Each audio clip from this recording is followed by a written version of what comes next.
Good afternoon, everyone. My name is Bassam Haddad, and I am very delighted to be introducing this remarkable panel that actually inaugurates a new series. Our panel today inaugurates a set of conversations under the title of Teaching Palestine Today, which navigates the increasingly challenging task of, teaching Palestine today after Israel's genocide in Gaza, which has not yet ceased, at least not in the sense that it continues to expand, even if at a lesser pace. This series is co-organized by Gaza in Context Collaborative Project, which includes more than 24 university centers and research centers, and by the national organization Faculty and Staff for Justice in Palestine, which houses more than 140 chapters around the country in the United States. Today, 4 faculty members at the Claremont Colleges, a liberal arts consortium, discussed their approaches to including material on Palestine and Palestinian perspectives into classes in anthropology, history, postcolonial and decolonial literature, and creative writing. Topics to be addressed include classroom approaches, syllabi scaffolding, and strategies for building support beyond the classroom.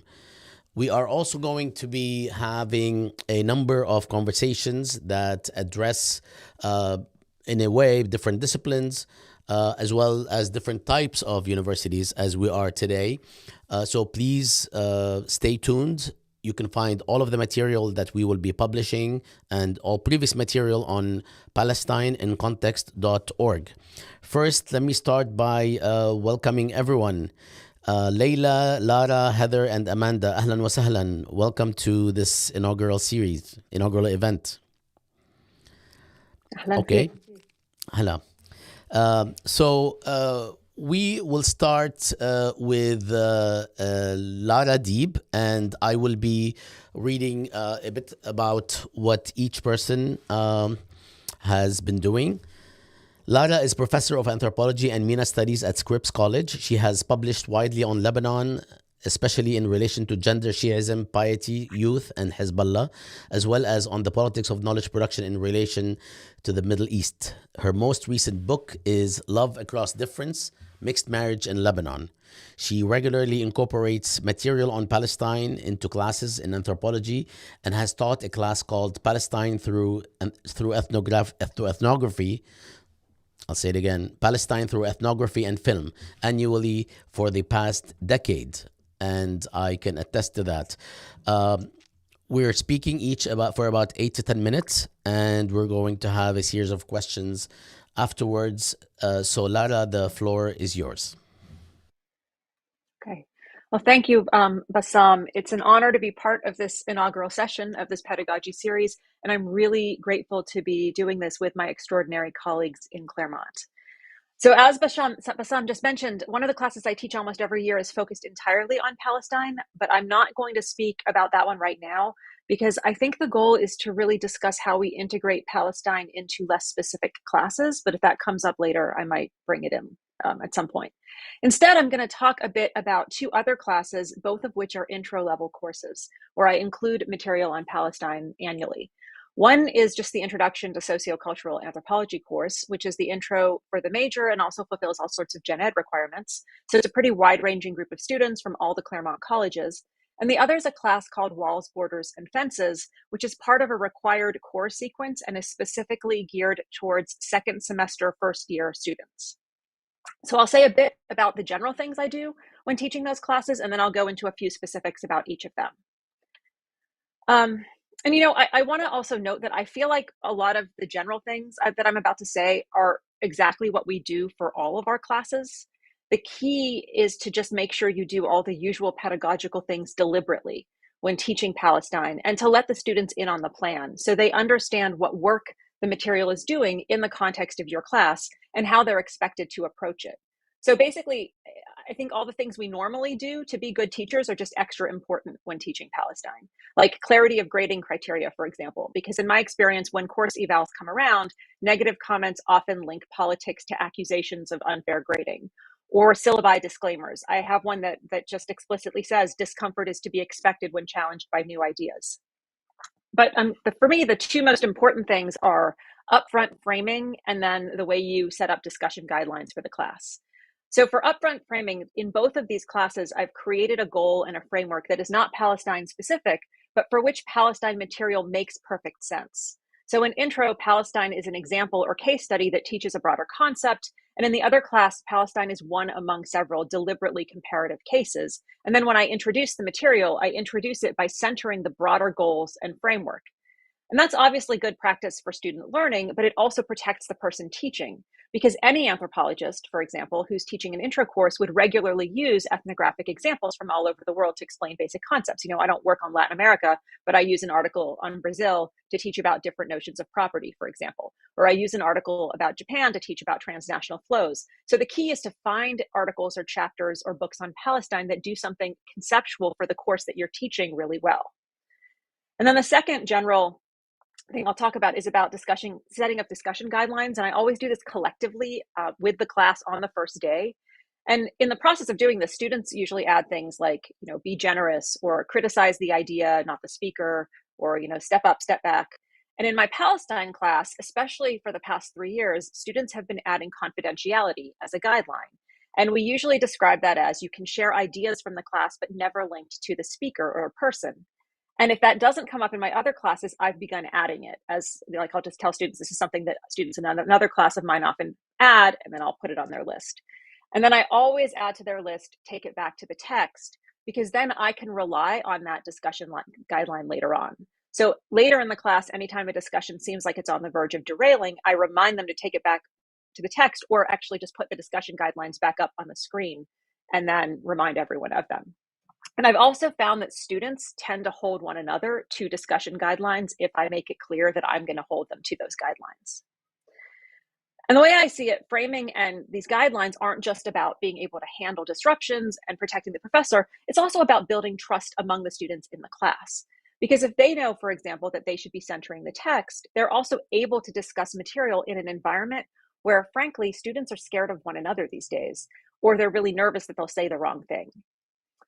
Okay, so that's the general stuff. And then I'm going to explain how I integrate Palestine context into each of those two courses how I integrate Palestine content into each of those two courses I mentioned. So taking the Intro to Cultural Anthropology class first. Again, here I use Palestine material as a case study for teaching key concepts in anthropology. So their first encounter this semester with Palestine-related material was via Ella Shohat's piece, Dislocated Identities, Reflections of an Arab Jew. And before they read that article, and as we approached the discussion, I set it up with a brief lecture on the social construction of identity, which was the unit we were in. And we had a conversation about the social construction of race with examples from around the world, including politicized changes in racial categories on the United States Census over time. So by the time they read Shohat, they had all of that in mind. And then our discussion of the reading asked them explicitly to think through how Shohat's piece added to our prior discussion and helped us to understand how identities are socially constructed in historical and political contexts. Then the next time they'll encounter Palestine is tomorrow, actually, during our current discussions, which center on exchange and on gifts versus commodity exchanges. So one of the cases that they're going to be reading in this section is a chapter from Sophia Stamatopoulos-Robbins' book in ethnography called Waste Siege, which is about infrastructure in Palestine. And they're reading the chapter called Gifted, Unwanted Bread and Its Stranger Obligations. So last Thursday, class was about Mauss's classical anthropological formulation of the gift. And I explained to them at the time that I chose their reading for tomorrow because it actually complicates the classic anthro theory on the topic. So again, they're encountering Palestine as a case through which they're going to be talking about anthro theory, talking about other things. And then after that, our discussions will turn to questions of encounter and appropriation and tourism. And again, one of the cases they'll read is Jenny Kelly's article, Subjection and Performance, Tourism, Witnessing, and Acts of Refusal in Palestine. So that'll be 3 encounters with Palestine material as we're focusing on learning basic anthro concepts in the first half of the class. And then as the last unit in the course, I've created a unit called Applying Anthropology to Understanding Settler Colonialisms. And I've done that differently over the years, but generally I'll start that unit with Keilani Kawanui's interview with Patrick Wolf on settler colonialism, which I find really useful for students for setting up the basics. And then I also use a piece by Wendy Cheng called Collecting Indianness at the Claremont Colleges, literally because it's very local, right? So I want a piece about settler colonialism in the literal local context where the students are sitting. And then I always use Amal Bashara's chapter from her first book called Balanced Objectivity and Accumulated Authorship. And I use that chapter a lot in my classes because it does multiple things. It does the work of helping students articulate what's wrong with balanced objectivity, or both sidesism, as they call it. It also allows us to talk about anthropology as a discipline with specific ideas about knowledge production that differ from, journalism or econ or chemistry. And it sets up concepts like Palestinians as epistemic others, which do a lot of work to help students understand why we're using Palestine as an example or as a case study so much. And it also gives them perspective on why media representations of Palestinians are the way they are in the US. And I found that students will take that phrase, epistemic others, and they start to use it to talk about other contexts and other groups. So they have shown me over the years that they find it really salient. So I keep going back to it. And then I always choose an ethnography that we go through over a few weeks, looking closely at how the author uses concepts and methods from anthropology to analyze their chosen research topic. And this changes. I've used Audra Simpson's Mohawk Interruptus in the past. I've used Amal Bashara's first book about US news production in relation to Palestine. And this year, I'm using Amal's most recent book, which is called Crossing a Line, which is about how Palestinians connect with one another despite Israeli settler colonial force separations. So I also do this by choosing an ethnography of Palestine to work through anthropology concepts and intro. So that's intro. The Walls Borders class is a bit different because it really focuses overall on settler colonialism and on incarceration and sometimes apartheid. So that more obviously allows me to put Palestine material immediately into conversation with material on the US or South Africa or Kashmir, etc. So that class is very deliberately framed as comparative, and therefore some of the guiding questions for the students throughout the course are about how comparison can be useful. When does comparison fail? How can we think comparatively without losing nuance? Things like that. So methodological questions as well. And the first few classes, again, are dedicated to establishing broad frameworks for thinking about settler colonialism. And again, these are the same readings. I often include, the same chapter on balanced objectivity, Kaylani's interview with Patrick Wolf again. And with this class, I also include Robin Kelly's critique or complication of Wolf, which is called The Rest of Us, Rethinking Settler and Native. And then I add two pieces that explicitly link Israeli and US settler colonialism. One is Wazia Tawin's piece, Malice Enough in Their Hearts, Courage Enough in Ours, reflection on US Indigenous and Palestinian experiences under occupation. And the second is Maya McDashie's piece called What is Settler Colonialism? And those begin to actually do the work of comparison by juxtaposing these two cases. And that allows us to, again, come back to that methodological question in addition to grappling with the actual content material. And then the rest of the class changes pretty regularly. So I'm just going to give you examples of two sort of units that I use a lot. One is on incarceration. And so for that one, I'll do things like juxtapose Kelly Lytle Hernandez's book, City of Inmates, which is about the history of incarceration in Los Angeles, and Damien Sojourner's ethnographic work on education, refusal, and Black fugitivity. And I'll juxtapose that material with material on incarceration in Palestine, including, I often use a chapter 4 from Joe Chisako's first book of graphic journalism on Palestine. I'll use Lina Mirai's article called Sumud, and I'll use the film Degrees of Incarceration, for example. And that all works well because it highlights, both differences and similarities in the histories of incarceration in relationship to settler colonialism. It also does things like Sojourner does a lot of work critiquing the school to prison pipeline, and he highlights the disruption of education via incarceration. And then students often are able to apply that to Palestine by thinking about the disruption of education specifically because it's youth that are frequently being incarcerated and detained. Students also, I've found, start thinking about Sumud and Black fugitivity together as concepts, and they start asking questions about different modes of resistance and refusal, and how and whether it makes sense to apply a concept related to resistance and refusal to another context or not, or what work would have to do to make that possible. So that's worked well enough that I keep teaching it that way. And then another unit or juxtaposition that has worked really well is a focus on borders. And here, for example, I've taught Jason DeLeon's The Land of Open Graves, which is about an ethnography of the US-Mexico border, alongside Sahana Ghosh's A Thousand Tiny Cuts, which is an ethnography about the Bangladesh-India border, with, again, something on borders in Palestine. And again, I sort of use a mix of things here. Sometimes it's Julie Petit's work, chapters from Amal Bishara's ethnography that I mentioned earlier, Crossing the Line, parts of Tom Aboud's work on Jerusalem. Rima Hamami also has a really good piece on checkpoints. And I've screened films here, including the short film from 2020 called The Present. So again, juxtaposing these encourages students to sort of build that work of comparison. And I do this basically through a whole series of units. So sometimes there's been a unit on apartheid, and Andy Klarna's book actually does the explicit comparative work for students and for the class, because he's comparing post-apartheid South Africa explicitly with post-Oslo Palestine. And again, with each unit, there's a concept that frames each one.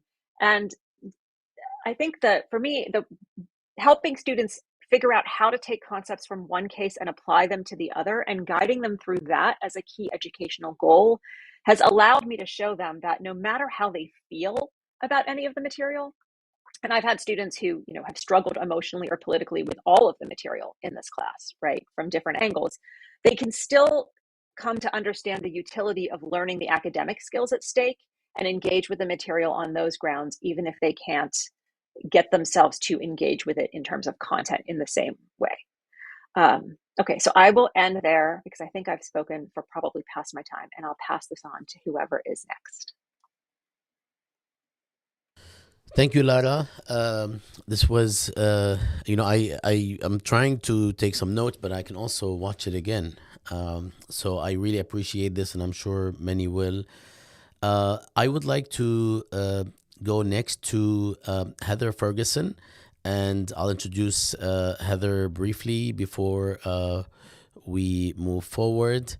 Heather is an associate professor of Ottoman and Middle East history at Claremont College. Her research focuses on Ottoman imperial categories of difference and patterns of governance in the early modern context.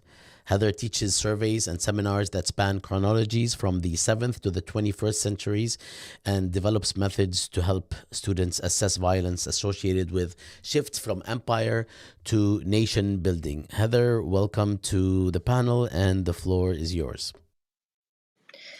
Thank you so much, Bassam. And again, it's extraordinary to be here with a collection of amazing women scholars across the consortium.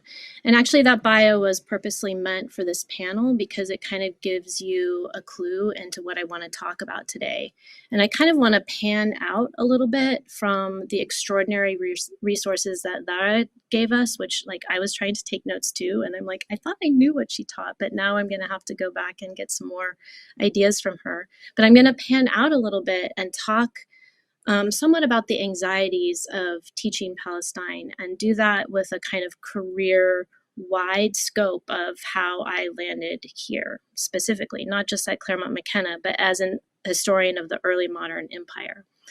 So you know how things are. You apply as a master's student. I have a master's in Middle East Studies from UT Austin, and I thought I was doing one thing that was more related to religion, and then end up doing something more related to history, and land at University of California, Berkeley, where I worked with Bishara Dumani and Leslie Pierce. And I will always remember as a TA in Bishara Dumani's classes, the kind of anxiety and stress that I could see visible in his body as he was teaching histories of Palestine. And I also remember him complaining about the fact that students would self-select to be in his class, or in other words, that there were some students who were there and some students who weren't there. And the reverse was also true when Bishara took a sabbatical, and our colleague Joel Baden came and taught at Berkeley and had a totally different style, a whole different level of anxieties, and a whole different segment of students who were self-selecting to be or not to be in his class. And what was interesting about that as an experience for myself is I backed away. So I have to admittedly say that I was clearly a 18th-ish, 19th century historian when I walked in, and I was like, oh, I think 17th, 16th century stuff is way more interesting for me for my research. I think that's true in general, right? Historians always back up. We're always where did that process come from? So we're always backing up. But I do want to acknowledge the fact that, I was a first year in graduate school in 2001, right? So post 9/11, rising Islamophobia, a recognition of like race-based Islamophobia, in addition to like the second Intifada, and all of these dynamics were like ongoing as I was a grad student. What's interesting about that is that when I entered the classroom, when I became somebody who was scaffolding my syllabus on my own, and I teach courses consistently as surveys or even thematic courses that span that chronological divide. So they might start in the 7th century, they might start in the 14th century, but they will land in the 20th and then the 21st century. And I found myself every single time including stuff on Palestine. And that was extraordinary because it was a reflection of what I think is our responsibility as scholars in the classroom, where I might have avoided something as a student, but I can't avoid something as a professor.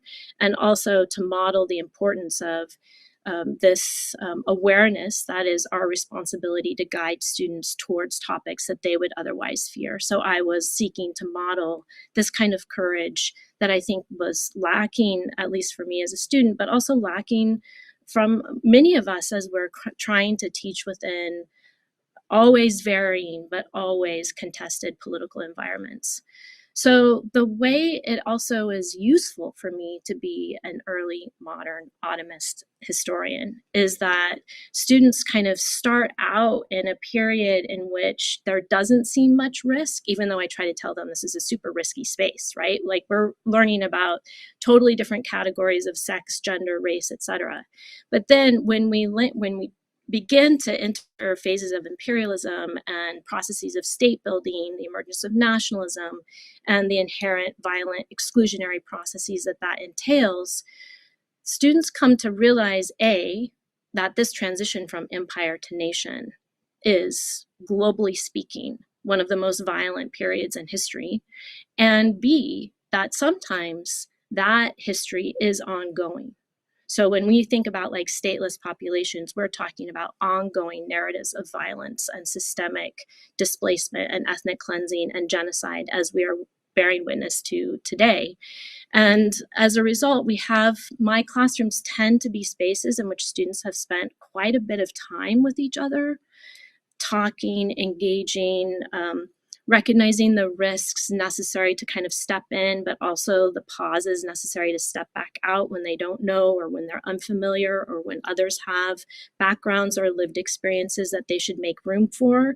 They've become accustomed to that before we enter units that are specifically dedicated to Palestine. The interesting thing is that they have no idea that I essentially scaffold entire syllabi to make sure that by the time we enter a conversation about Palestine, they've been pre-prepped. So, for example, talking about the difference between frontiers and borders, talking about the difference between like armed military units and militias, talking about the difference between violence that's state sanctioned and violence that is that erupts from within different popular upheavals and protest movements. But more importantly, thinking about how narratives are constructed from positions of power, and that those positions of power often erase the narratives of those that are displaced, excluded, and violently cleansed. And so by the time we enter a space in which we're thinking about Palestine, Palestinian lives, Palestinian histories, and ongoing instances of genocide and ethnic cleansing, they are aware that we are also working against the erasure, not just of a people, but of narratives about that people.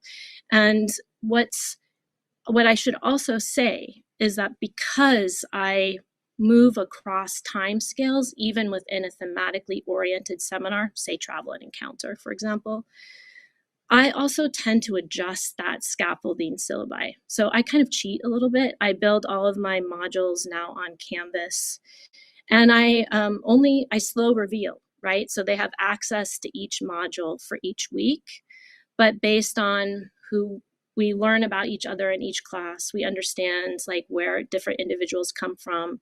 I select readings differently based on that. So for example, last year in my Ottomans to Present survey course, I spent a heck of a lot more time reading materials from the 19th century with variously identified Ottoman Jews talking about their relationship to this new global movement called Zionism, because I wanted to give students the opportunity to recognize that Zionism is a historical phenomenon that people other than those in the 21st century had a heck of a lot to say on, including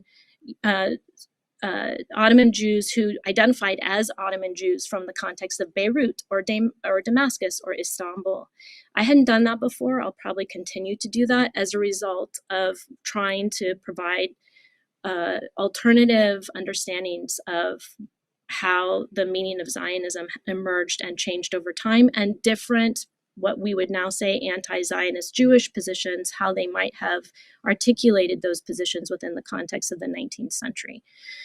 So because I kind of slow reveal my careful scaffolding of materials, I can actually I can shift things up based on how I see the needs develop within the context of the class. But what is also interesting is that, of course, over time, you end up with students who take courses with you maybe 2 or 3 times. So you'll laugh at this, right? I had this whole plan for the class I'm teaching right now on nations and nationalisms in the global Middle East. But the first class group discussion guide leaders were 3 students who had already been in my class on travel and encounter.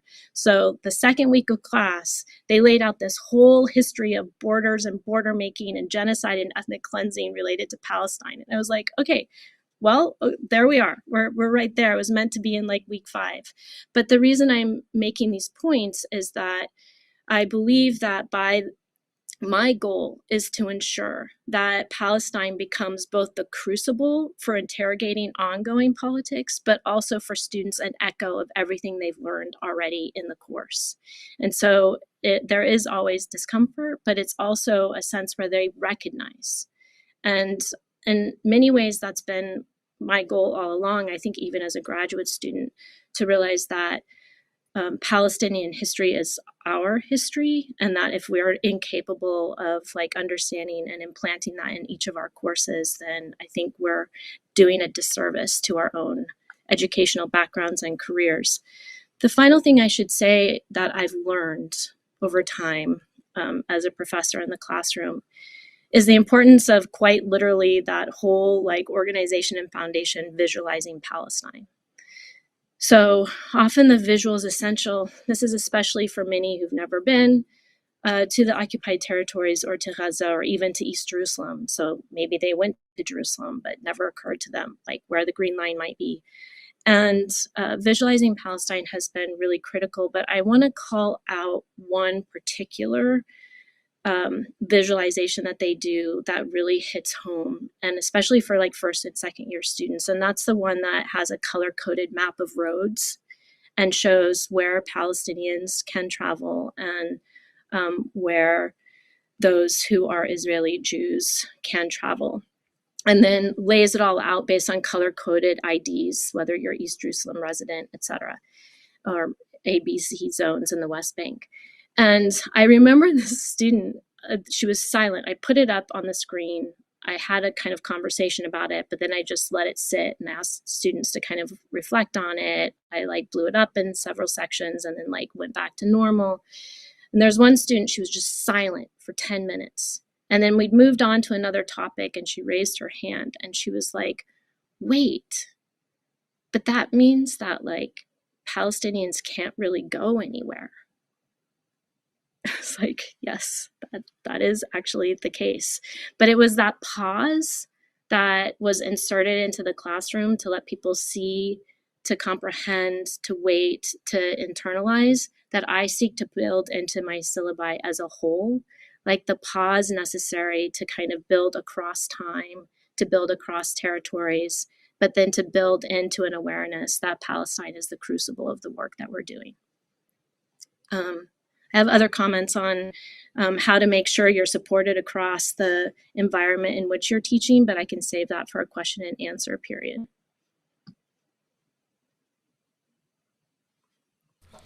Thank you very much, Heather. I'm really looking forward to watching this again and taking notes and maybe, having a whole bunch of people who are interested in the topic, join us in basically taking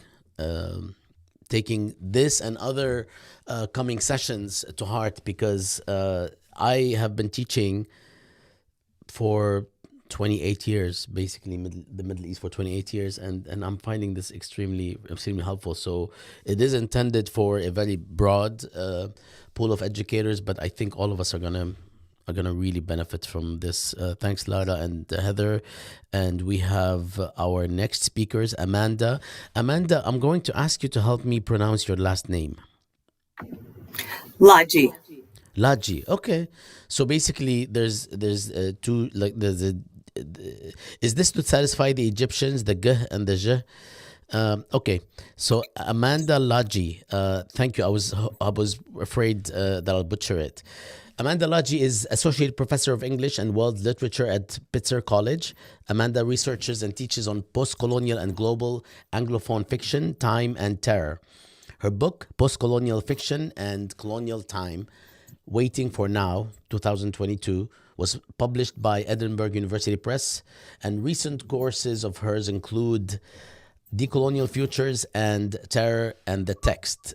It's really my pleasure to welcome you, Amanda, and the floor is yours.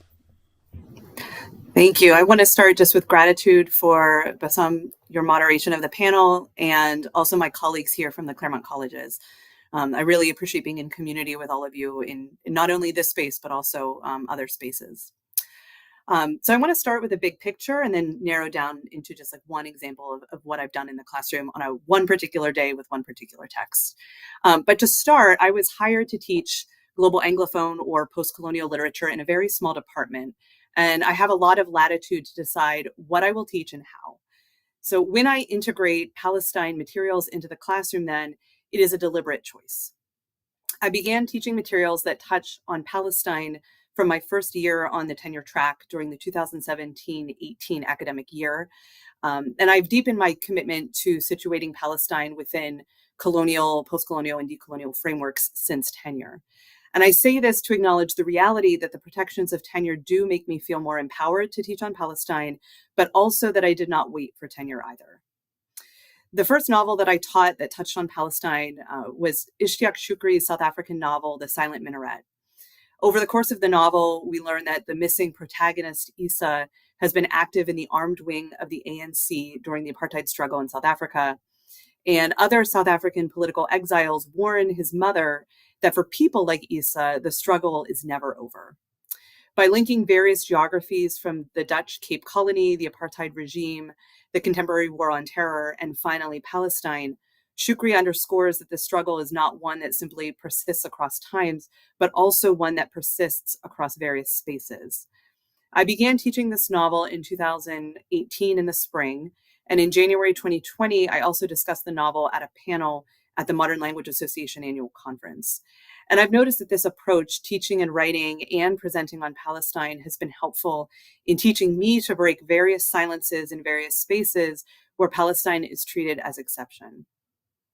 Since teaching that novel in my course, Terror and the Text, I have expanded the number of texts that touch on Palestine to include documents like the PAL legal briefing paper published last year titled Palestine at the Core, The Origins and Growing Dangers of U.S. Anti-Terrorism Law.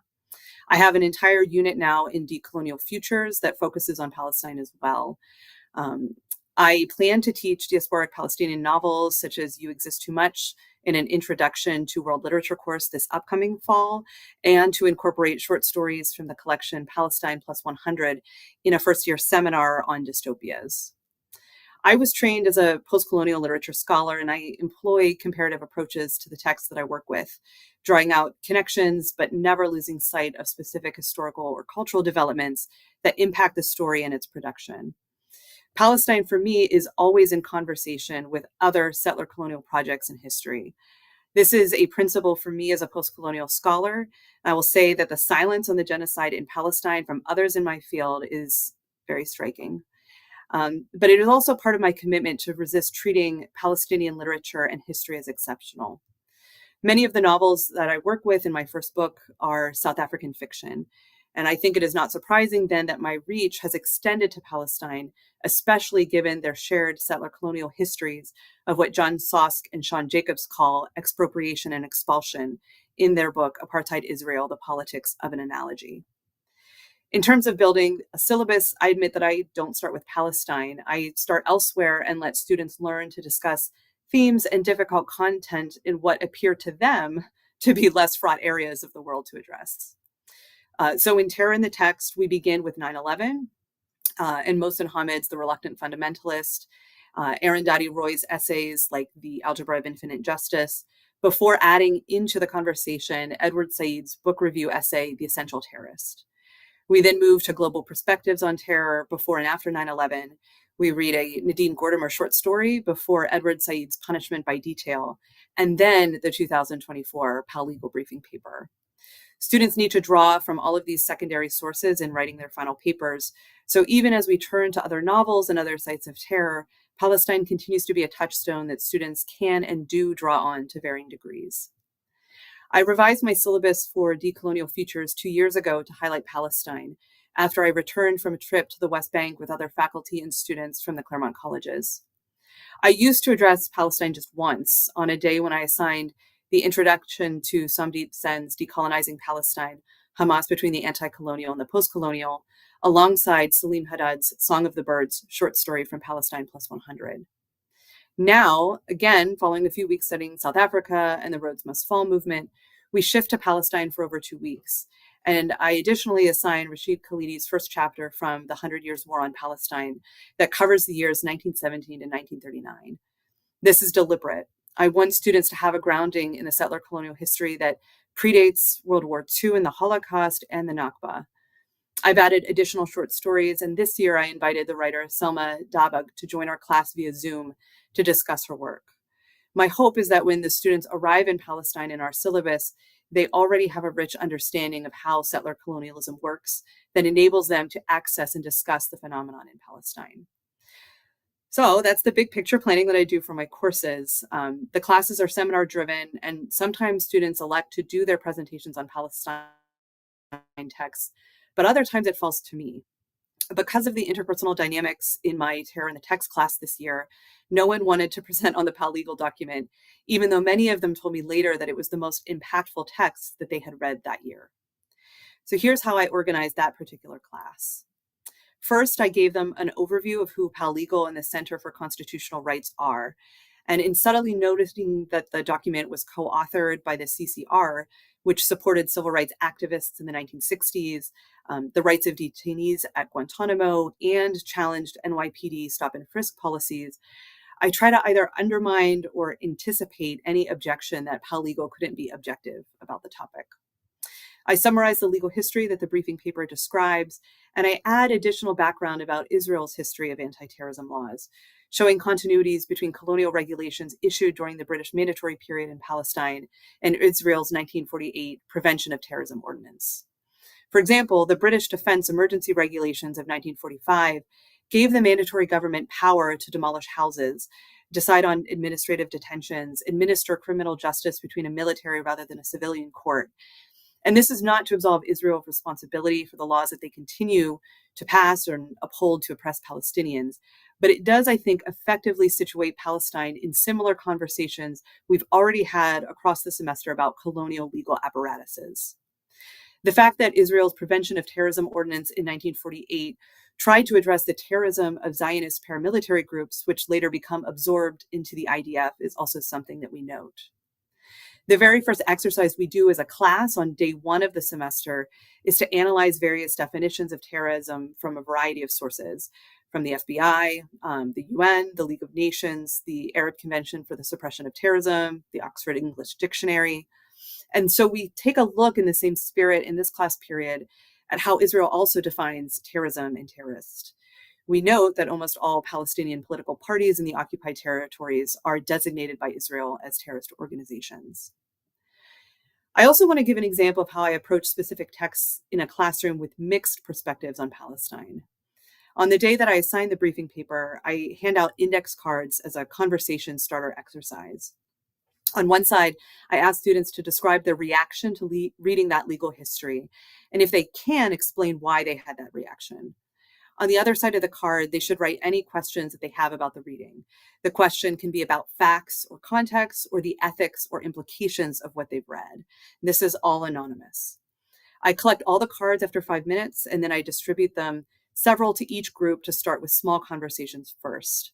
I have the groups then collaborate on the board, creating lists of reactions and questions that then we can discuss as a class. My hope here is that by disaggregating contributions from individual people, we might allow everyone to speak more freely and answer more generously than if we begin with a group discussion. So to summarize, I think from building my syllabi to the granular details of organizing an individual class period, I strive to situate Palestine in relation to settler colonial histories and practices of apartheid in an international and comparative framework.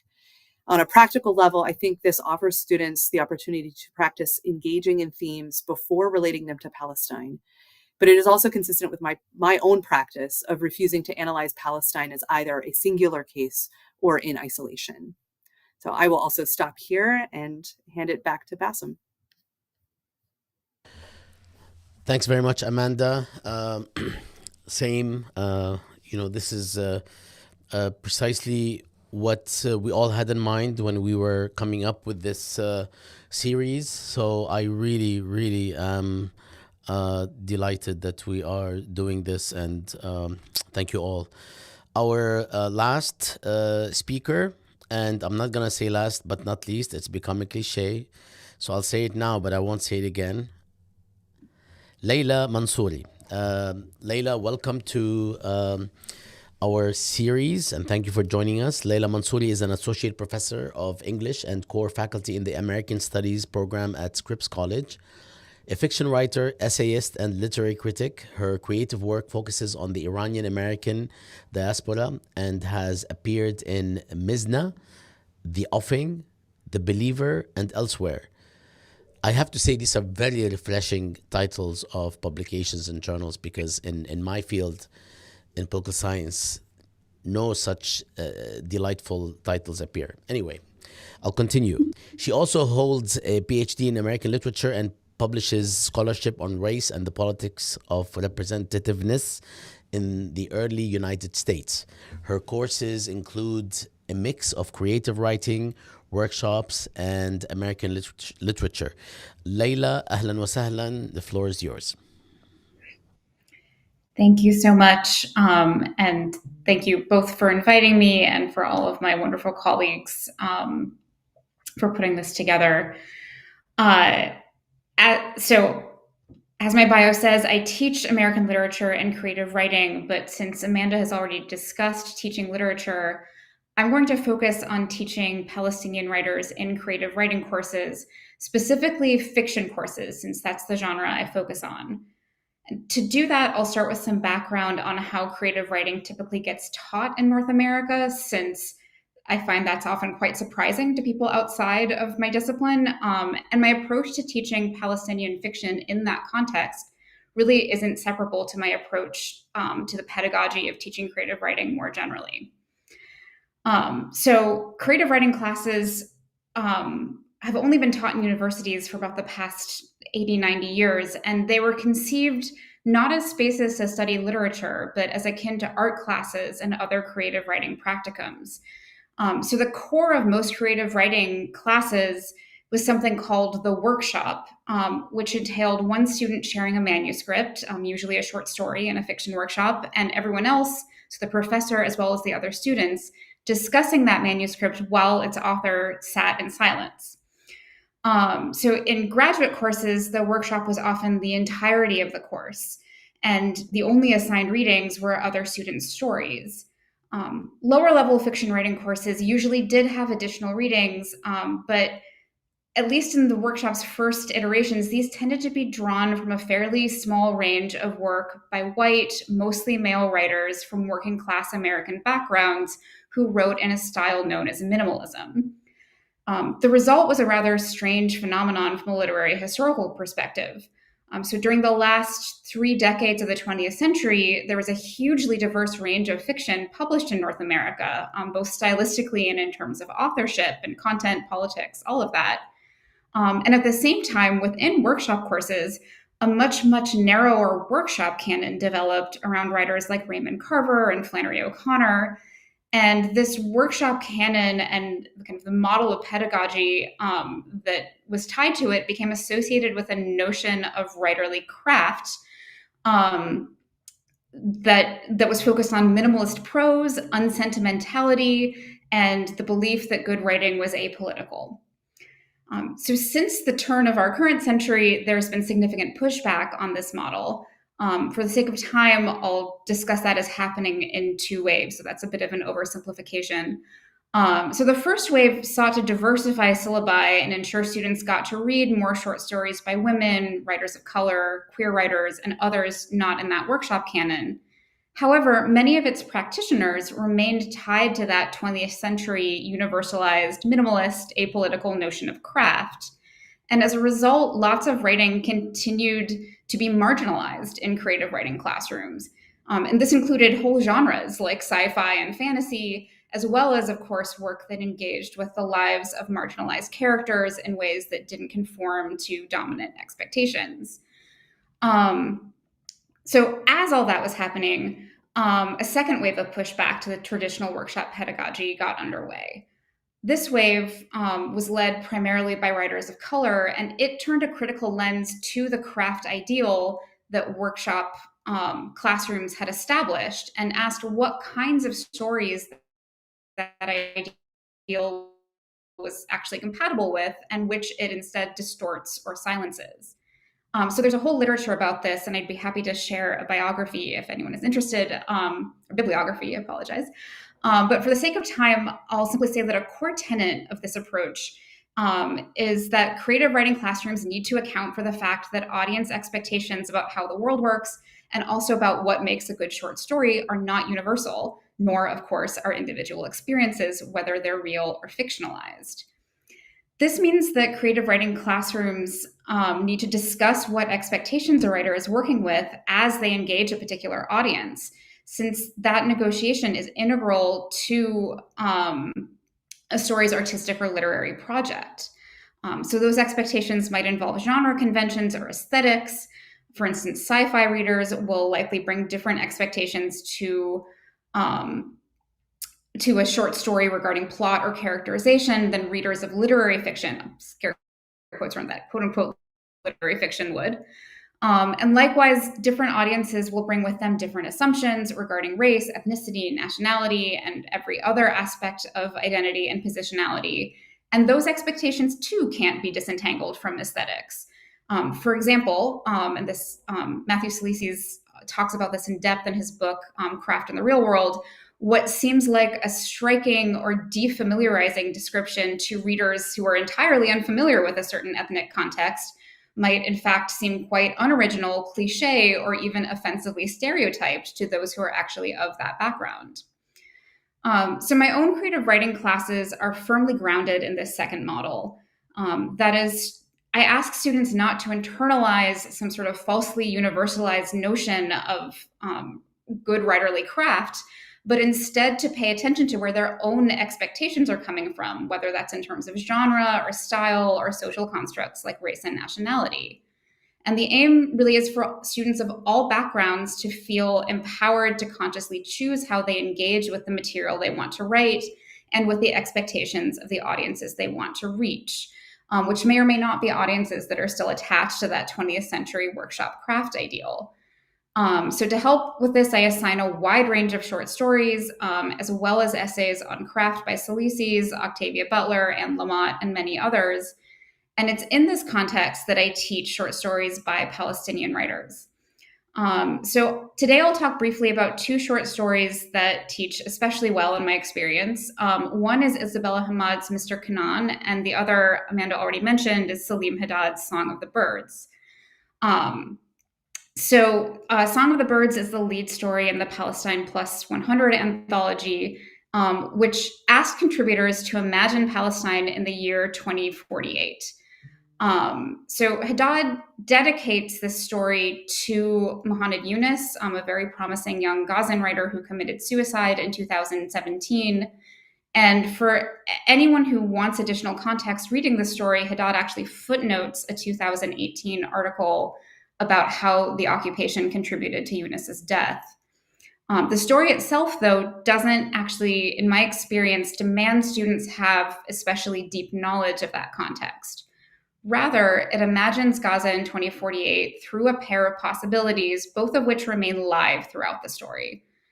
So in the first, Gaza is free, but flashbacks and trauma from years of occupation leave Palestinians there deeply scarred, leading to the suicide of the narrator's brother, and then at the end of the story, the suicide of the young narrator herself.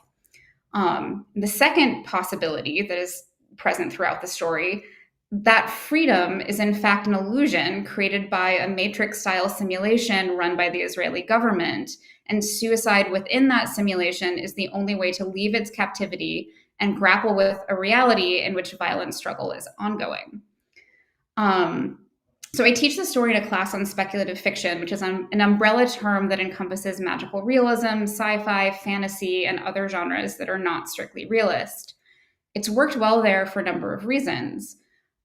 First and foremost, it does something that lots of students who will sign up for this sort of course want to try, namely, it tells a story that's set in what might well be a simulation. And students love to write simulations, in my experience. So it serves as a great model for lots of students, regardless of whether or not they're interested in Palestine specifically. Second, it makes space for discussing the relationship between artistic choices and lived experiences in a way that acknowledges and engages with the occupation in Palestine, but doesn't really require students to have deep historical knowledge beyond the fact that there is a military occupation as well as armed resistance to that occupation in Gaza. And my experience is that, especially over the past 2 years, most students will come to class knowing those two facts already. And that's enough of a basis for a discussion about why the story chooses to make these two very different possibilities simultaneously available, namely that perhaps the characters are held captive in a simulation, perhaps they are free and deeply traumatized. And Song of the Birds is somewhat unusual among simulation stories in that it never resolves which of these possibilities is true. So there's a lot to discuss there, both technically, just in terms of how Haddad pulls that off, and in terms of why Haddad might have chosen to leave that unresolved, given the story's 2019 context and the audiences that he may be trying to reach. So third, for those who are interested in learning more, the story itself gives them a starting place that doesn't require them to go to the library or take another course, though I've always do mention that there are many other courses that they can take if they want the kind of in-depth discussion of Palestine itself that a creative writing class can't give. But the Haddad article footnotes Haddad story footnotes the Guardian article about Eunice's suicide. And that article is far from perfect, but it's an accessible account of what life under siege had been like before October 7th. And which I think makes the story more accessible to a lot of students. And again, I really try to think about discipline in terms of how I engage. Like I engage differently than I would in a literature class. And I'm very clear with students that in creative writing classes, when we're reading stories by Palestinian writers, class discussion will not involve debating what the reality is in Palestine or what should happen to Palestine or Palestinians. Rather, we'll be discussing why a particular writer made the craft choices they did as they engaged with a particular set of lived experiences. And that, I think, makes the discussion feel much more manageable to many students who would otherwise be too intimidated to engage. So very quickly, I'll just highlight one other story. That's Isabella Hamad's Mr. Canaan, which was published in the Paris Review in 2017 and won the O. Henry Prize, which is a major literary award for short stories. In 2024, Hamad also published a book called Recognizing the Stranger on Palestine and Narrative, which discusses the craft of turning points, recognition scenes, and epiphanies. And that book really is at the cutting edge of efforts to think more deeply about normative craft expectations in the West and what marginalized writers need to consider when engaging with those. And it teaches very, very well alongside Mr. Kanan, in my experience, because that story really puts into practice the craft principles Hamad discusses. Mr. Kanan also engages brilliantly with time and point of view, following a character from when he discovers a Palestinian body that has washed up on the Jordan side of the river during the Six-Day War, all the way to a recognition scene in Switzerland decades later. Students really find it fascinating, and it's especially helpful as a model for students who want to engage with diasporic experience, and that's lots of our students, since those experiences often sit kind of uneasily with Western craft conventions for short stories. So these are, of course, far from the only Palestinian stories that are great to teach. I also regularly teach from Randa Jarrar's collection, Him, Me, and Muhammad Ali. And I've taught Naomi Shihab Nye's prose poems as well, which provoke really interesting discussion about how we know when a story is a story. But I don't want to, I'm already over time. So I'll just close by saying that nothing in what I've said in a sane world would be an especially revelatory pedagogical approach. Everything I've proposed operates from the current best practices in creative writing pedagogy, together with a few basic facts that are really impossible to dispute unless one takes a very bigoted stance, namely that Palestinians exist, that Palestinians publish stories in English, and these stories have been widely read and celebrated in the North American and global Anglophone literary worlds, and 3, that students have a lot to learn from the craft of those short stories and how those authors engage with Palestinian experiences. So I will stop there. Thank you so much, Leila. Also, very, very insightful, and hoping to myself also get more involved in assigning,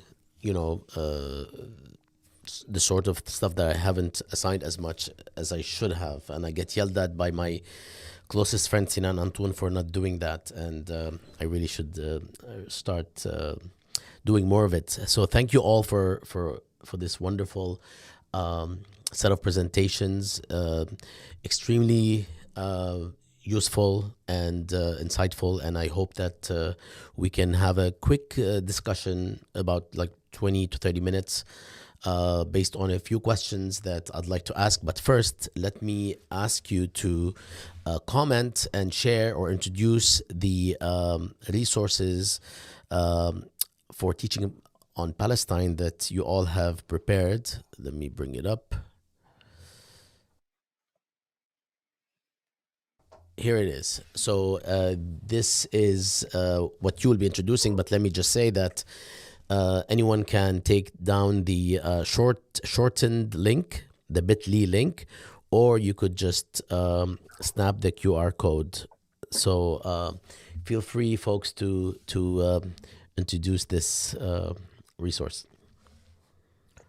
So basically what this is it's a crowdsourced, it started in the Claremont Colleges, and it began over a year ago as we realized that more and more of our colleagues were interested in incorporating material on Palestine into their classes, but perhaps needed some guidance in figuring out what material would work best for specific topics. And also, we also began this as a way to keep track, as over the past 500 plus days, more and more resources have emerged, including this extraordinary series of teach-ins in the Gaza in Context, on the Gaza in Context page, on the YouTube page that's linked to Jadaliyya, which is also on this in this teaching document, as you'll see at the top.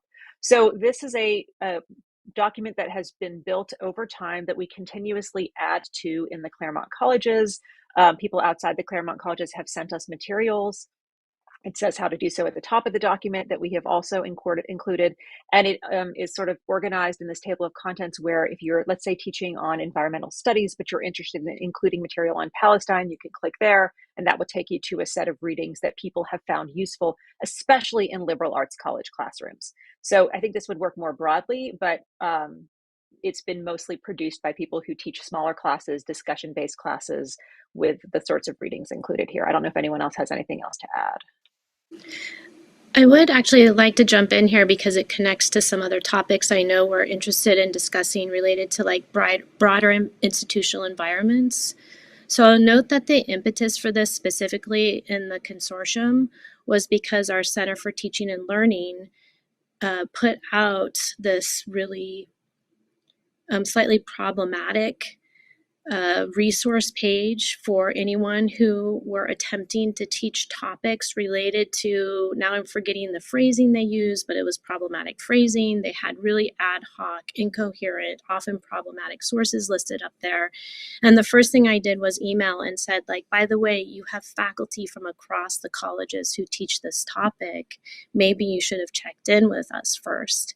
And then we began to build this as a strategy to indicate the expertise that already exists, but also I think as a mechanism for our own sanity as we were watching the ongoing genocide. So building this was a way of constantly keeping track of the extraordinary work that was being produced, like both within Gaza and in Palestine, and by the Palestinian diaspora and by scholars like you on this screen. And keeping track of it was also a way of keeping track of our own sanity, and then it became something bigger. So I want to say that it started with a problem, and this was our solution to the problem, and it's now become even bigger and better as a result.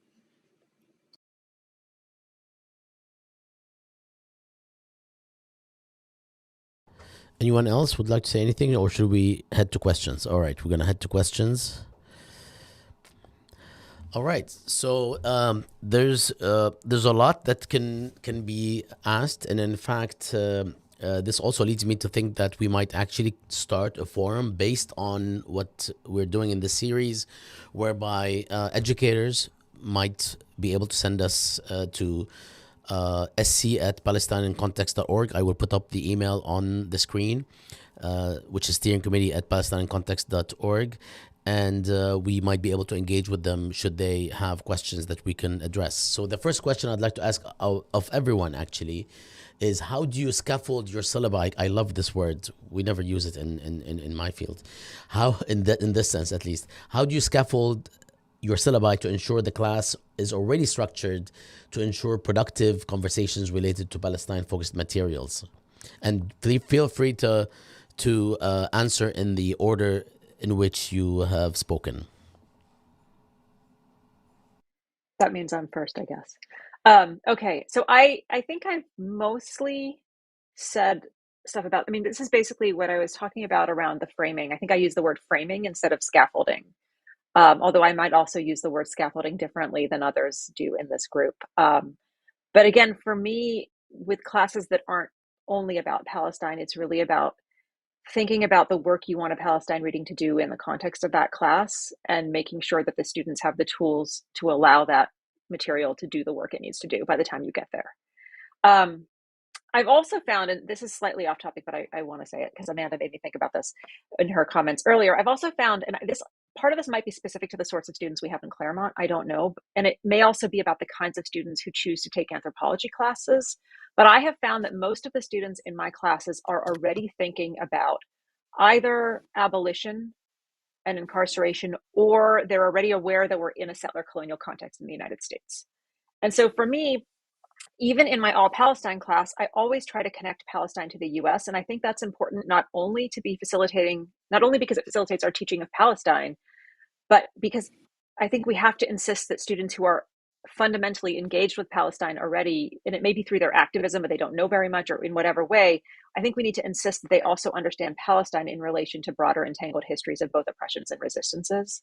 So I think in my case, I often find that because of the students that self-select into my classroom, I almost have to scaffold backwards and make sure I'm linking Palestine back to the US. Or if I'm talking about incarceration in Palestine, I'm talking about incarceration in the United States. I insist that we start out with settler colonialism in California and in the US, because the students are coming in with a particular kind of perspective already, and I don't want those connections to be lost. I'll just jump in real quick and say, like, I think I talked about this a bit when I did my original little spiel. So I'm again gonna frame it in terms of like how I frame the classroom dynamic from the first day as a way of building off the kinds of content that students achieve or review in class. And this is, I worry about this because I do this almost at the beginning of every class regardless. So again, if there's repeat students, I try to like switch it up a little bit. But I've been really wedded to this idea of figuring out how, like, your first step in the classroom, people have already come in with a set of expectations and assumptions, but they also make snap judgments about the people that they meet in the classroom that are based on just us as embodied selves. So they make judgments about myself, they make judgments about others in the classroom. And so I do a class exercise on the first day that has nothing to do with syllabi. Like, nobody's going to look at it. We don't even talk about it. And I've done a pre-assigned reading from a graphic text called Unflattening by Nick Susanis, which is a complete critique of the educational system as we know it. And it has an argument for developing multi-perspectivalism as approach to the class as a whole. And it thinks about this as something that we have to learn because our educational system has instead flattened us into boxes and into sets of categories. And that has reinforced this linear thinking that also means like we're going from point A to B to our job. And so education is often also about pre-credentialing. And so there's a lot of things that the text does, but the thing that it does best is it forces students to look simultaneously at multiple spaces on a page in order to follow his argument. Like, he purposely disrupts even any linear reading, like in a comic form. And I argue that that is the stance that we should take in the class as a whole. And I ask students to use like index cards and then describe for themselves anonymously an experience that ended up in a moment in which they shifted their perspective on something based on exposure to a person, an attitude, a conversation, just a travel experience, etc. And they tape it to a wall and they do this gallery walk. So as a result of this experience, they have traveled across the classroom. They've traveled across anonymous statements of many people providing moments in which they change their view or their expectation or their assumptions about something. And they've learned a lot about their classmates without ever attaching it to a single voice or a single body or a single perspective. And I have found that that one experience as a first day builds a community almost instantaneously and builds a vocabulary, which sometimes I get sick of because students will say, that's such a flattened perspective, which I now think is funny, but it's also very true. And so I say that because I feel like scaffolding a syllabi is only effective if you've also scaffolded a classroom experience. Like thinking back to Lara and others talking about how they ensure that there's a community of knowledge seekers in the room that also trust each other and have a sense of humility as well. So, yeah. So first I wanted to just affirm a lot of what I've heard from my colleagues about how so much of what we're doing in the classroom really are best practices to prepare students to talk about Palestine. So I wanted to answer in a slightly different vein and really kind of in the moment as I've been reflecting on our conversation. So this is not my prepared like thoughts, but really I'm thinking in real time. And so please accept these thoughts in that spirit. Which is to say that I'm thinking about productive conversations for whom. And I think a lot of what we've talked about today is productive in terms of our learning objectives in the classroom, student experience and their learning. And I'm thinking a bit about my own positionality as a white woman teaching postcolonial texts and the fact that my teaching and my research are really beneficial to my career, right? And so productive for whom it makes me think about how to continue to center Palestinians, not just their texts, but Palestinians, academics, writers. And so my suggestion is that one way to make these conversations productive is to really think about how to bring in the experiences and voices of Palestinians now. And I think some of the more successful classes I had this year were moments where, Selma Dava came and we read her short stories, but students were also able to ask her questions, not just about the story, but also the experience of writing in this moment. And having Yahya Ashur, who's our visiting writer here at Pitzer, come. My students read his poetry. He's teaching for the college for the next year. And to have him in the classroom, not just to talk about the craft of his poetry, but the experience of writing poetry under duress. And I think those have been really important moments for me in my teaching, in reminding students what's at stake in our classes. And this is in particular in my class, Decolonial Futures, which is already kind of a topic where students are primed to think about action and praxis. So I think being very mindful about the voices that we can bring into the classroom and how would be another way to think about the question of productivity. Yeah, I'll keep this brief and just say that the context that I was offering in terms of these various approaches to creative writing pedagogy, I shared that because the approach that I'm using came about as a result of writers of color, especially, and other marginalized writers having these incredibly violent experiences in these traditional creative writing classrooms where no one was allowed to speak of positionality or context or the ways that those might be inflecting both the embodied experience of students in the room, but also the ways that certain texts got read, like when writers were using language in ways that felt that sounded like the language they grew up in, or telling stories in ways that resonated with people from their own communities, and then having a mostly white room saying, no, this doesn't meet these standards of craft. It was a huge problem, both pedagogically and then in terms of filtering out stories and writers who would otherwise have been producing this great work. So I think for me, it's setting up a classroom that doesn't work on those principles, that instead really asks every writer to think about what is the kind of writing they want to do, and to approach both published writing and the work of other students from the perspective of what is this story trying to do? What's its context? And how can I think about what it's doing well in that context, and or help it do what it's trying to do better if it's a student story that's being shared? And so I think that is a semester-long project of creating that kind of space. But that's the essential context for this. And I think the stories that I teach, especially the ones that the Palestinian stories that deal directly with the violence of occupation, tend to bring in their own context sufficiently enough that I don't actually need to bring in much else to think about them in the context of creative writing classrooms or have productive discussions in creative writing classrooms.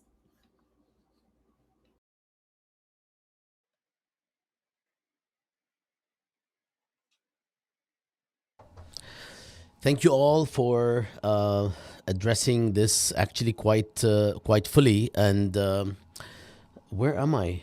Wait a minute, I disappeared. I'll bring myself back in. Don't worry. Here I am. Okay. So I would like to ask a couple more questions, but I might ask them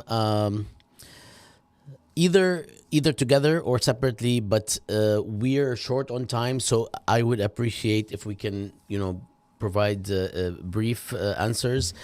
If it's okay. If it's not, and it's a matter of national security, please feel free to speak as long as you'd like.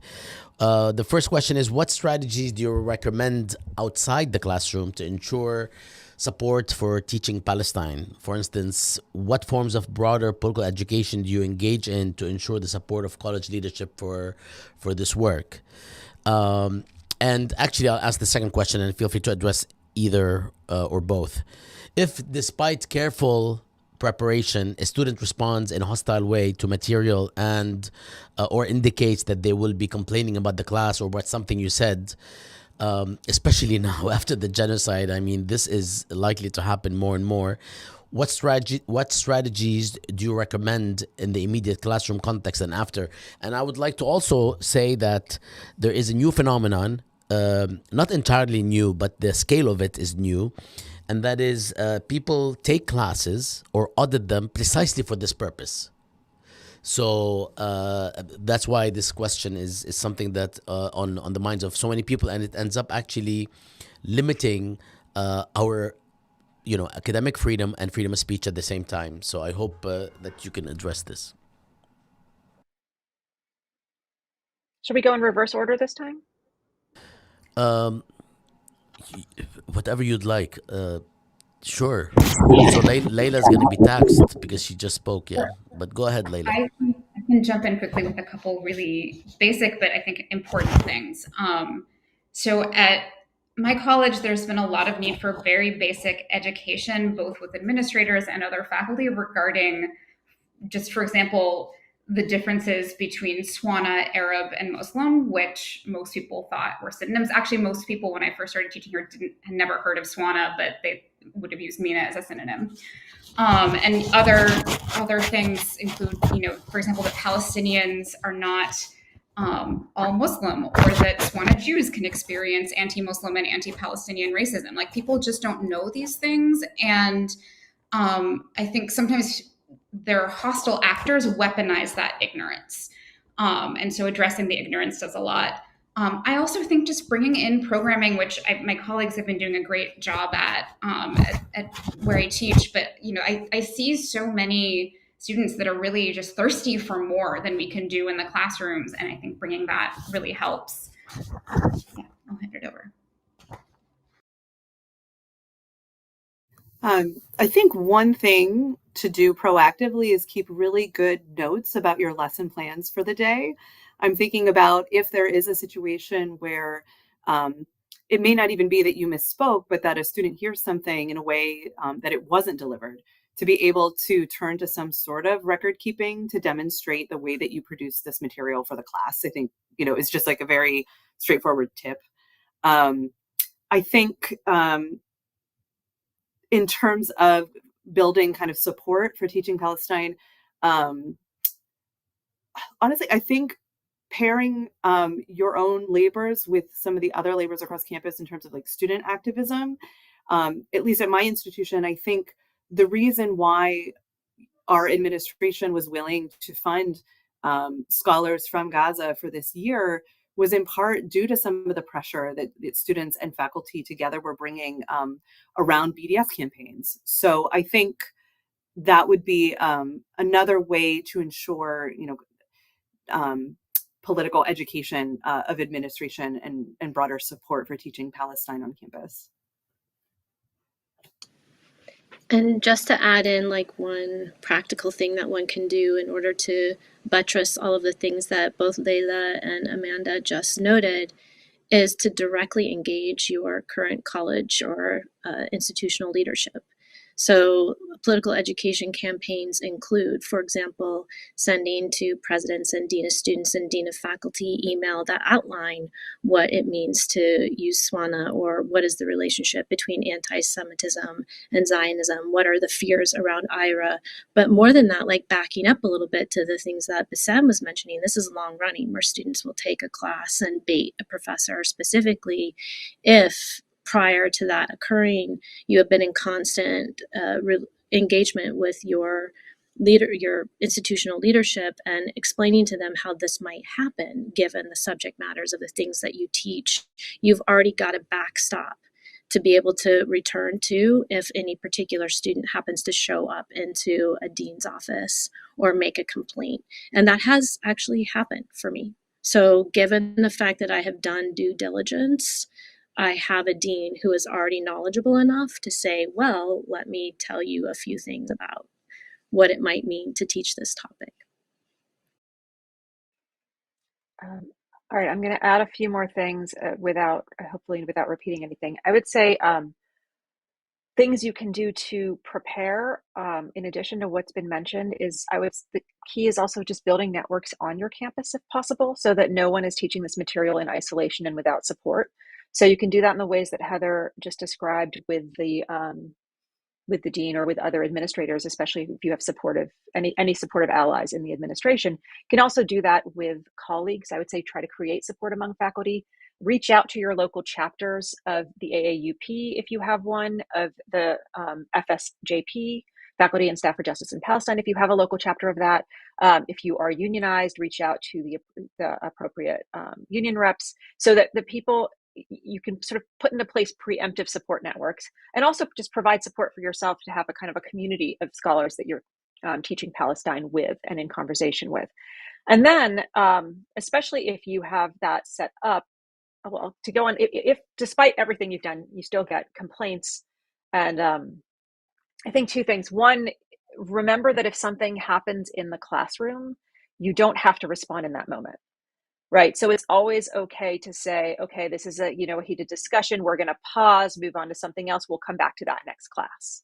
And then take a breath, consult with those colleagues you've been talking to, talk to other people, and figure out how you want to handle it. And so I find that when that happens in my classes, just sort of pausing, taking a breath, and telling students you'll get back to it does a lot to both calm down the moment, but also give you time to think about how you actually want to handle the situation and the conversation in the classroom.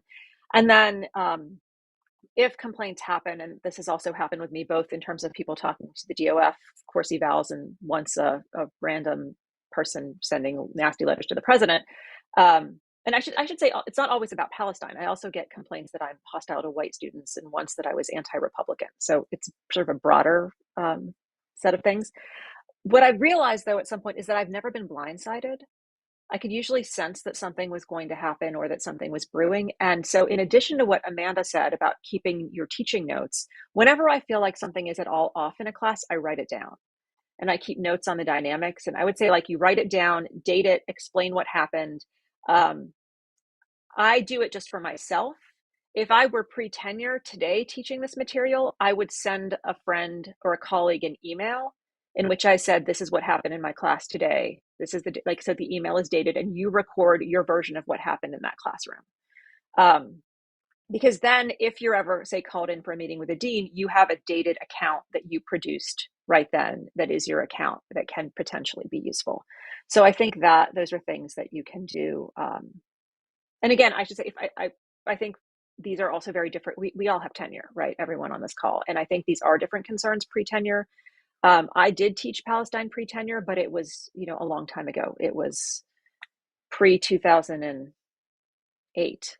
And it was a different context. And I was also teaching it in a gender studies department where every single one of my colleagues was very supportive, right? So it was a very specific kind of context. I don't know. I mean, like, if I taught it today pre-tenure, I think I would do more of these. I would put into place more of these protective mechanisms, and I really would keep track of everything that happened.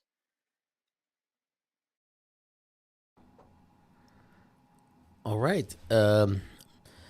Did everybody feel that they addressed both questions, or the questions they want to address, or would you like to say anything else before we conclude?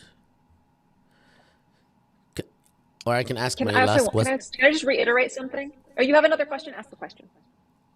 No. I'll let you reiterate. I love reiterations. Really? I was just going to reiterate that I really think, and I think what this whole session and the Teaching Palestine Today sessions are emphasizing, is the importance of building communities of colleagues, right? And whatever form you can do that at your institution.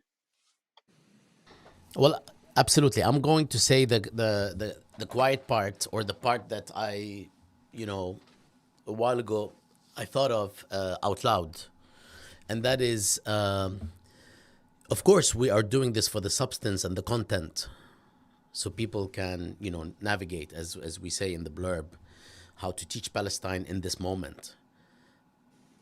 So that's that. However, in my view, perhaps as important is the idea of empowering people, empowering educators to know that we're not going to stop teaching this material. Period. You can, be nuanced. You can articulate the way you'd like, but we're not going to stop teaching this material. Right now, what's going on through my mind, I'm giving my classes this week, and many of us are. What's going on in my mind is, so I'm going to talk about the same things I've talked about for 20, 25 years, 28 years now, But I am thinking about how to approach certain things, certain words, right? I'm not going to eliminate them, but I'm going to think about, in this context, not for fear of being reprimanded or, called out or what have you, but because the situation calls for it. Even the ADL in 2021 didn't, for the most part, didn't mind the phrase "from the river to the sea" in the sense that they didn't focus on it. They didn't care for it. On their website, they addressed it as something that they feel is problematic, but it just passed. It wasn't a big deal. Today, everything is a big deal, which is why contextualizing is important. But I wanted to ask, my last question for all of you is, are there any words that you today, you don't have to answer, but are there any words that you might avoid, or you think one should avoid? I can start by answering the question. For instance, words like genocide, apartheid, Zionism, if you'd like to describe it any which way you like, and so on and so forth. Other words that, or settler colonialism phrase. Are there words that you think one should steer away from, or simply contextualize, or not worry about things at all? I personally, I'm not changing anything that I've ever said. Nothing, like not even one letter. If anything, I sometimes contextualize, especially in light of the events of the past year and a half, in light of the genocide, which I actually address as such, and I address as a plausible genocide per the ICJ, and a genocide per basically most human rights organizations that are independent. So that's my question. I want to say something that actually connects a few thoughts that we've been articulating here, and maybe connects to what I said at one point when I was talking, which is Palestine is both a crucible and an echo. I really believe that right now, if one avoids, so to speak, Palestine, one is avoiding the ability to practice dissent in the context of authoritarianism. And that this is, as usual, Palestine reminds us of what it means to be human and to stand up to systemic erasures and systems of power. And so it is all the more urgent to have the courage and the solidarity to support that courage. So a reminder again of what Lara was saying, that this is the moment to think about like densely unionized or dense solidarity spaces, building community to engage and discuss, to support, and to have conversations like we're having today. Because it is very true that these types of words that we may have used differently in the past have now been targeted as being, for the most part, being labeled as anti-Semitic. So it doesn't matter what they are, like the charge is anti-Semitism.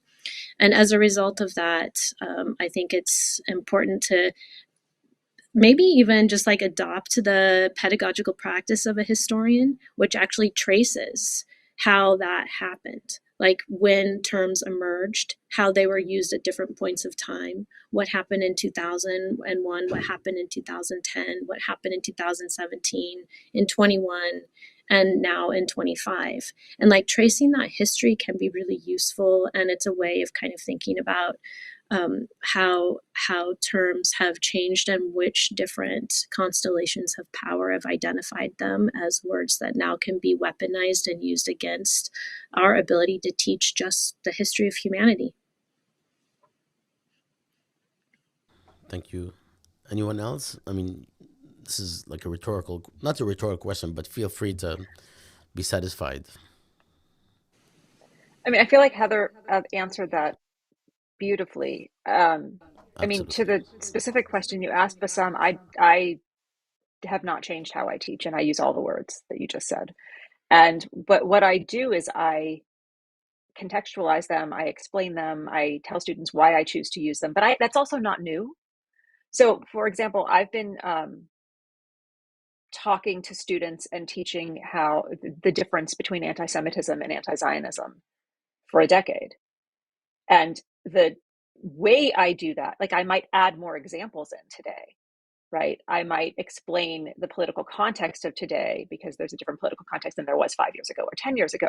But for me, that hasn't been new practice. And I find that it has also been useful. And I explain to students that I'm doing this, for all sorts of reasons, including that we need to not conflate them in order to actually address anti-Semitism when it does occur. Right. So there's a whole kind of, that context has always been a part of my classes. And so for me, I find that, again, and this may be our particular students in Claremont, although I don't think so, I find that students appreciate contextualized terminology over faculty censoring themselves from using the words. Absolutely.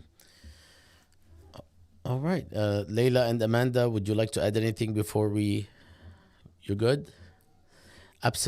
Yeah, absolutely. Thank you so much, both Heather and Lara, for addressing this. And I know that Leila and Amanda and myself, I'm actually very much satisfied with what was said, especially the idea of addressing matters historically. And the reason I'm saying this, by the way, is not to say what I say and I don't say myself. I haven't changed anything except a bit more padding, because of, we need to respond to what's being addressed as a discourse, which we would do in any topic. But the reason I'm saying this is because there are others who don't have as many tools sometimes, because they don't teach this material all the time, but they find themselves having to address what happened. And they're like, can I say this word without, or what happens if I do, and how? But I love this idea. I'm supposed to not like history as a discipline because I'm in my discipline, but I'm I'm a political historian at heart. But addressing matters historically, you can actually say everything. You can literally say anything you'd like as a matter of historical record and a debate and a discourse. And that may be something that a lot of people find the best way to go, so that they can protect themselves in this atmosphere where everything's being weaponized, and you never know when. You could actually be saying something mild and thinking you might be fine, and another person can go all the way and share basically what they think without any limits, and the person that was mild can be the person who is being listened to and targeted. So it is important, in my view, to contextualize if you're concerned, especially if one's concerned. And as Lara said, we always contextualize anyway. It's just that today things can be taken out of context so easily. And I've been watching and listening and speaking with comrades and colleagues who actually can share that, also depending on the syntax and how you actually say something in a class or at a lecture, and how easily it can be taken out of context. That is also another thing that we shouldn't have to worry about. But it's a good idea to keep that in mind. All right, thank you all so much. I don't know what to say. I'm really taken by this conversation, and hope that we can continue to have those, and hope that you can join us in the future to address this material, because I don't think it's going to go away. Thank you very much, Lara. Your cat's behind you. Thanks, Leila. Thanks, Heather. And thanks, Amanda. All power to you. Much love and respect to everyone. And thank you, Bassam. Take care. Back at you. Anytime. Bye, all.